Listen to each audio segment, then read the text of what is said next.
Good morning, my little darlings. How are you this morning? Maybe it's the afternoon. I always forget. You guys usually wait till Daniel takes a nap before you guys start studying, right? Well, if it's not morning, then I'll just say hello. We are beginning. This is Granny Patty. We are beginning lesson number 9, which is Midwest and Mountain West in North America. Introduction. Today, we will travel east to explore the rest of the western United States. These states are home to towering mountains and sprawling farmland, beautifully barren deserts, and lush forests.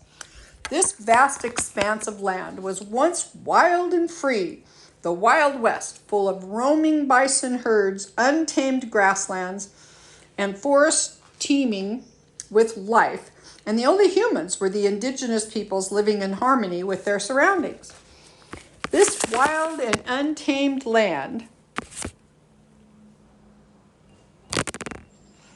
sorry you guys, I just lost you for a second. My phone is ringing.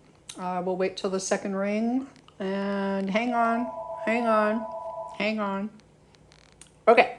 Peoples living in harmony with their surroundings. This wild and untamed land has become an indispensable part of the United States economy, with thousands upon thousands of acres of farmland cultivated every year to produce food for the nation. Extension activity is being suggested. Get out an atlas, map, or globe. Find each of the states that are listed in the quick facts box and see if you can identify it as a state with mostly desert, mostly mountains, or mostly flat farmland. Yeah, that's really good. It's good information to know that. So, what are the land and animals in this area? Well, the major ecosystems found in these regions are grasslands, forests, mountains, and deserts. The Midwest grasslands have been largely tamed to take advantage of the large flat areas to cultivate grains and other food staples that need large fields to grow. Because the many grains cultivated in these huge fields, you will find other crops like potatoes, soy, lentils, flax, and sorghum. Cattle, chicken, and pigs are raised here as well, rounding out the agricultural industry with meat and dairy products. The forests and mountains of the West provide habitat for many beautiful creatures and are frequently visited by people who love the outdoors. The desert region of the United States is a beautifully barren place with incredible massive cacti rising out of the sandy hills. This provides habitat to a remarkable number of creatures, many of whom are venomous and not particularly friendly to invaders.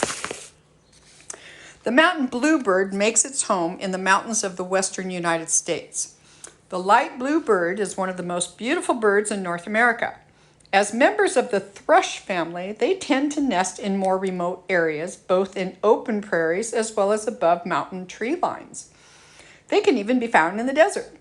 These birds primarily live on insects like beetles, grasshoppers, ants, and bees, among other insects.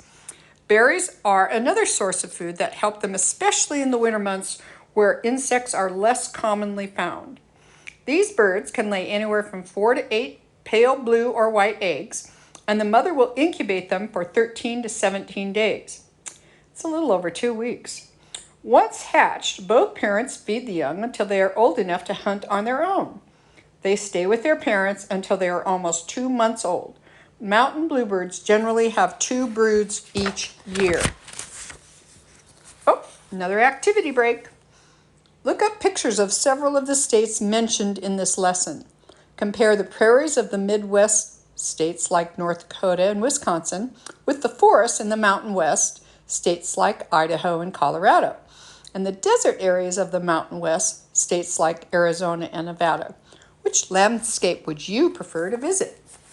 Something to talk about.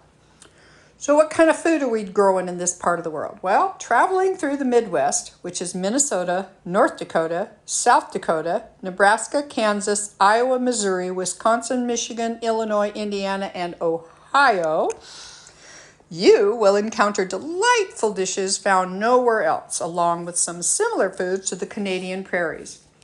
Juneberry is another name for the Canadian Saskatoon berry, And the prairie-dwelling people of the Midwest love these berries just as much as their Canadian neighbors. Juneberry pie is a common dessert served during the early days of summer in farmhouses across these vast prairie expanses. Cincinnati-style chili is a unique twist on a well-known dish. This chili is not spicy, is mostly meat with no beans, and served over spaghetti noodles with cheese.